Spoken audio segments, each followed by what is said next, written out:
Le groupe rebelle donc AFC M23 a dit entamer umutwe wa AFC mu 23 watangaje ko watangiye kwikura mu mujyi wa Uvira, bikaba biteganyijwe ko uwo mwikuro uzarangira kuri uyu wa kane. Iri tangazo ryatewe impaka n'ibitekerezo bitandukanye mu karere no ku rwego mpuzamahanga. Reka turebere hamwe rero ibyavuzwe n'impande zitandukanye. U Rwanda, Olivier Nduhungirehe, Minisitiri w'Ububanyi n'Amahanga, yavuze ko u Rwanda rwumvise itangazo rya AFC 23 nk'abandi bose.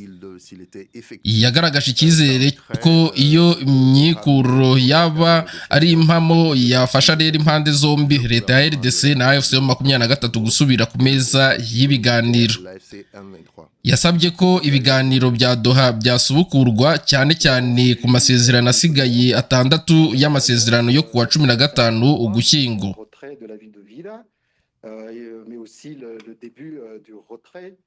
Aujourd'hui, et nous espérons que ce sera un acte de bonne volonté qui permettra aux deux parties au processus de Doha de retourner à la table de discussion et de négocier les 6 protocoles restants de l'accord cadre du 15 novembre.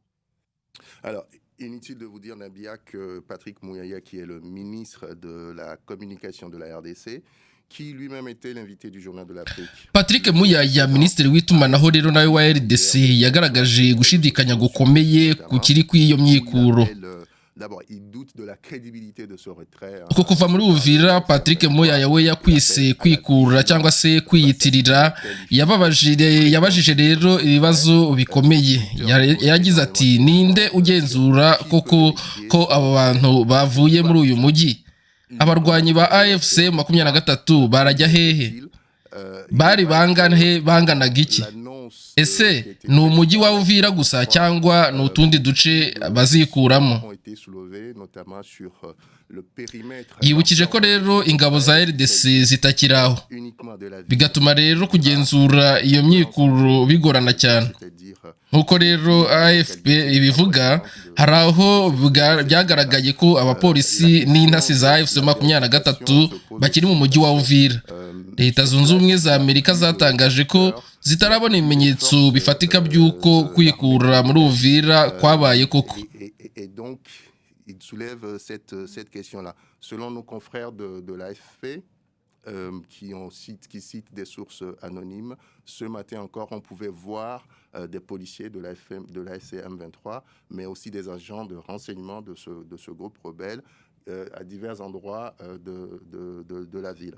Donc c'est une vraie question qui se pose aujourd'hui. Les Américains eux-mêmes disent qu'ils n'ont pas la preuve de ce retrait.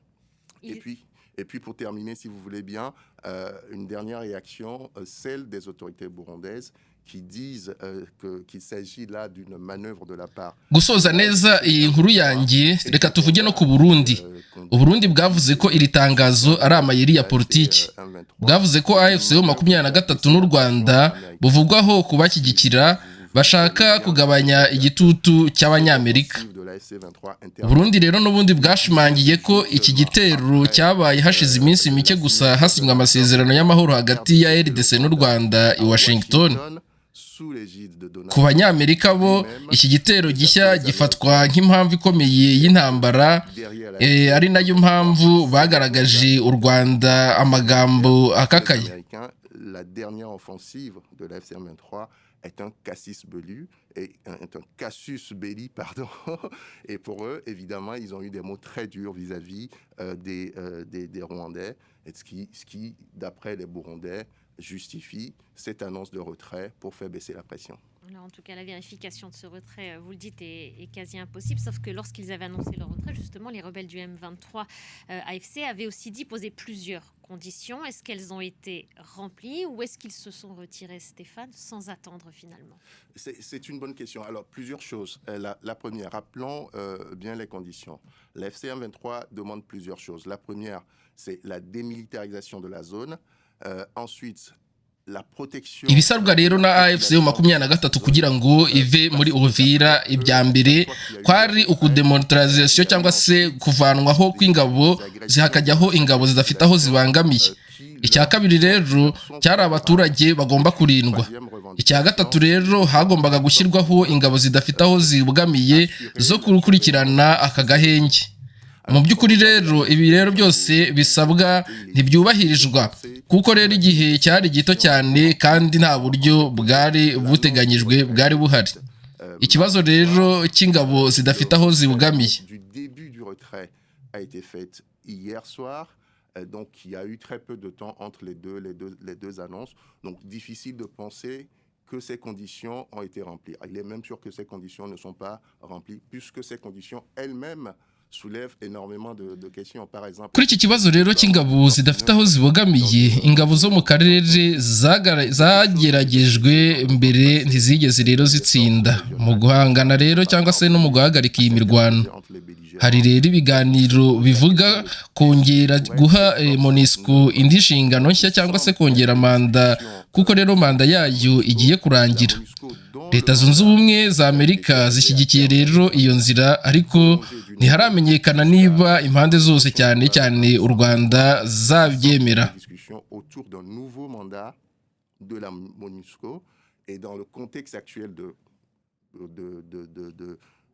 De montée ou de poussée de violence, se pose la question de ce que pourrait être ce mandat. Est-ce que la MONUSCO pourrait être cette force neutre? Il semble que les Américains, les États-Unis militent pour que ce soit le cas. Reste à savoir désormais si cette solution pourrait convenir aux différents belligérants, notamment aux Rwandais qui étaient devenus très hostiles à la MONUSCO, même si les Congolais l'ont. Twihuse cyane rero reka turebere hamwe iby'iri sesengura rusange ry'iyi politiki. Imbaraga zo kugarura amahoro mu karere zigomba kongerwa n'ibiganiro hagati y'abanyekongo ubwabo. Abanyapolitike n'imiryango itandukanye ya RDC bagomba kubigiramo uruhare. Ifungwa rya Emmanuel Shadari, umunyamabanga mukuru wa PPRD, rifatwa nk'ikimenyetso kibi kidafasha kugabanya umwuka mubi wa politiki. Umwanzuro rero wagarutsweho nuko guhamya no kwamagana AFC 23 bikomeye, gusaba no ko abagizi ba nabi n'abakoze ibyaha by'intambara babiryozwa. Ikindi nuko inkunga zose zituruka hanze zijya mu mitwe yitwaje intwaro zigomba guhagarikwa. Ikindi nuko guhamagarira ikiganiro cyagutse cyo mu karere ku bibazo birimo impunzi, umutekano w'imipaka, umutungo kamere. Intambwe ikurikiraho rero inama ya Francophonie izabera i Kinshasa. Et puis surtout de demander un véritable dialogue entre les pays de la région. Il faut d'abord arrêter tout soutien externe à la rébellion et entamer un véritable dialogue. Il faut que l'on puisse à un moment donné, non seulement entre le Congo et le Rwanda, mais avec tous les pays de la région, repartir, reconstruire. Et il y a des thèmes importants comme celui des réfugiés, de la protection des frontières, de l'exploitation des ressources, qui sont des thèmes fondamentaux à traiter un jour dans un dialogue. Mais la première chose, c'est d'arrêter la rébellion. Et c'est pour ça que la condamnation très forte du M23, comme la condamnation de tout soutien extérieur, étaient des éléments importants de la réunion. Si le président Paul Kagame est sorti, pourquoi ? Il faut lui poser la question. Je pense simplement que la ministre des Affaires étrangères était là, qu'on a continué normalement la réunion et que les messages principaux restent la condamnation de la rébellion, la demande de faire cesser cette rébellion, de refuser l'impunité, donc de poursuivre les criminels de guerre qui en font partie et d'espérer que tous les pays vont supprimer tout soutien extérieur et plutôt aider à mettre fin aux violences. La prochaine étape, quelle est la prochaine étape ? La prochaine étape, pour ce qui nous concerne, nous irons bien entendu au sommet de la francophonie à Kinshasa. J'espère que ce sera l'occasion encore de nouer des contacts sur le terrain. J'espère surtout que d'ici là, on verra progresser la situation. Mais il appartient d'abord aux pays de la région de renouer le dialogue. Merci, monsieur le ministre.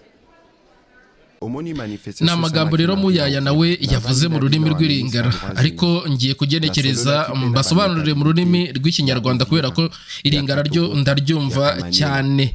Aha rero Muyaya yavugaga ku byabereye Kamanyora kuva Goma kugera Uvira. Icyo yashatse kuvuga ku byabaye muri Uvira igihe mwabonaga abantu benshi bigaragambya bajya mu mihanda ngo bari kwigaragambya bigaragaza ko bashyigikiye M23. Muyaya rero we avuga yuko atari ibintu bizima ndetse abyita iterabwoba. Avuga ko gukoresha rero ingufu no kugerageza guhatira abaturage bari mu bice byafashwe nabo barwanyi ngo bitabire iyi myigaragambyo y'ikirarane cyangwa se y'ibirarane igaragaza ko rero ngo babashyigikiye atari byo. Avuga ko ari ikindi kimenyetso rero kigaragaza ko uyu mutwe rero utegekesha igitugu ndetse n'iyicarubozo. Kandi rero akomeza kubyitirira u Rwanda abinyujije rero mu mutwe wa M23. Arongera akavuga ati aba rero biyitirira ko ari abo babohora uduce ndetse n'abaturage, mu by'ukuri nibo bicira kandi bakica abaturage bacu. Abita rero abamarayika ngo b'ibyago b'umwijima bagomba guhita rero bava ku butaka bwa Repubulika ya Demokarasi ya Kongo. Yongeyeho kandi ko aribo rero bashinzwe byimaze y'ikibazo gikomeye cy'ubutabazi bw'abantu cyangwa se crise humanitaire cyemejwe rero ku rwego mpuzamahanga mu nama yabereye mu Bufaransa i Paris. Ariko rero bakagihakana ku mugaragaro cyane ibyabereye i Goma. Nibyo rero Muyaya yakomeza kuvuga mu rurimi rw'Iringara. Ngo bakurikiye Top Congo iyi televiziyo ikorera kuri YouTube ndetse na radio babasha kumvira Ingarabo babyumva neza ko ari cyo yashatse kuvugaho byimbitse.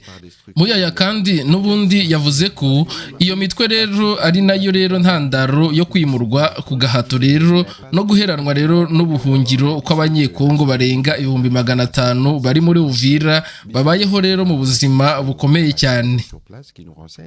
Reka rero mbareke abumvira Ingara mukomeze mwumva aka gace kagize iki kiganiro yagiranye n'abanyamakuru, hanyuma turakomeza tubane 5 kuri 5 muri update zigenda ziza mu makuru atandukanye. Nta kindi usabwa rero uretse kureba hasi handitse subscribe ugakandaho, tugakomeza kubana 5 kuri 5 muri aya makuru ndetse n'andi makuru atandukanye n'aya ngaye. Ça veut dire qu'ici, ce que nous souhaitons, c'est que il faut battre son tous à la vigilance. Je crois que le président de la République avait parlé de patriotisme récemment. On aura l'occasion de revenir dessus. Et que Bissot, dans le cadre de la stratégie diplomatique qu'on a déployée, c'est que nous attendons Nengen Lobby, le retrait pas seulement d'Uvira, de Goma, de Bukavu et de partout, parce que conformément à l'accord de Washington, on avait une équipe de Top Congo. Vous avez suivi vous-même ce que le président Trump avait dit. Vous avez suivi l'engagement du président Tshisekedi. Vous avez suivi l'engagement du président Lorenzo, l'engagement du président burundais. Ça, c'était un jour historique.